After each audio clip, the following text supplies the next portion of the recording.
Okay, so welcome back po sa ating YouTube channel. So sa video presentation na to guys, ang i-share ko naman sa inyo ay sa 15 amps na breaker, ilang ilaw ba ang kayang ikabit?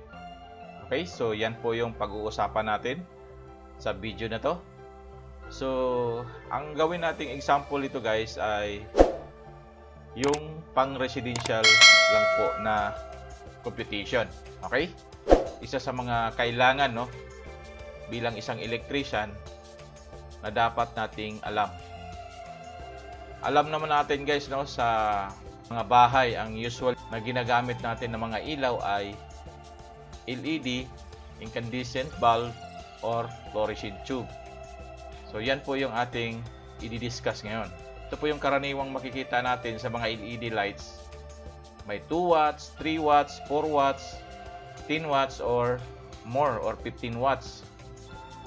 At dito naman sa ating incandescent bulb, may 15 watts, 25 watts, 30 watts, or 50 watts. At ganun din dito sa ating fluorescent tube.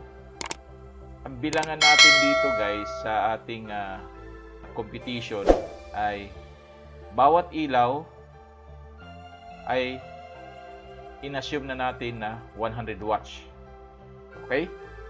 May LED man yan, may incandescent bulb, or ma-fluorescent tube. 100 watts ang ating bilang yan. Okay, so ang pagkakabitan natin na breaker ay 15 amperes. 15 amperes na breaker minus 80% na safety factor. Philippine Electrical Code. So standard po yan guys. Okay, so ito na po yung formula. Ito. So ito po yon, 15 amperes minus 80% ay aabot na lang po siya ng 12 amperes. So yan po yung load allowed na pwede na nating gamitin. I-apply na natin dito yung Ohm's law. Okay? Current times volts equals watts. Okay?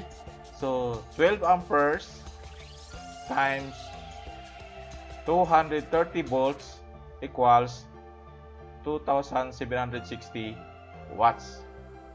Okay? So, yan po yung formula na dapat nating tandaan. Itong 12 amperes guys, ito po yung breaker or yung ampacity ng breaker. At itong 230 volts, ito po yung ating power supply na isusupply natin dito sa ating ilaw. Okay?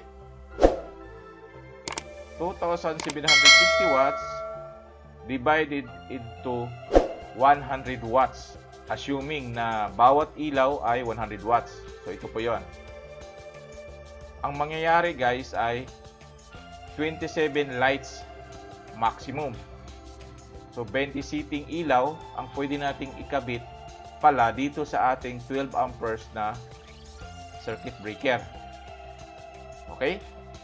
So, yan po yung pinaka-maximum niya. So, being an electrician, guys, kailangan nating maging wise. Okay? Base na rin sa aking experience, ginagawa ko, guys, ay hanggang 10 to 15 lights lamang ang ikakabit ko doon sa 15 amperes na breaker. Kasi, hindi natin alam kung ano yung plano ng ating kliyente or sa ating customer. Maybe in the near future, mag-a-additional siya ng ilaw. Just in case. So, at least may provision na po tayo na naka-ready. So, 10 to 15 lights only ang ikakabit natin sa 15 amperes na breaker. Yan po yung pinaka-safe na pamaraan. Okay, so I hope na may natutunan na naman kayo sa araw na to.